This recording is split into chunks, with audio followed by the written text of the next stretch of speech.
How to log in into Reliance Industries Limited Employee Portal online account. Hi everyone, welcome back to our channel. This is Rose and I'll guide you to log in into Real account. Without further ado, let's begin.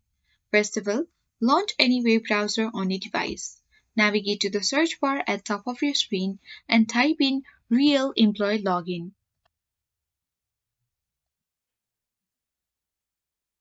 Press enter on your keyboard, then you will reach on this result page where you need to click on the second link of Reliance Employee Self-Service.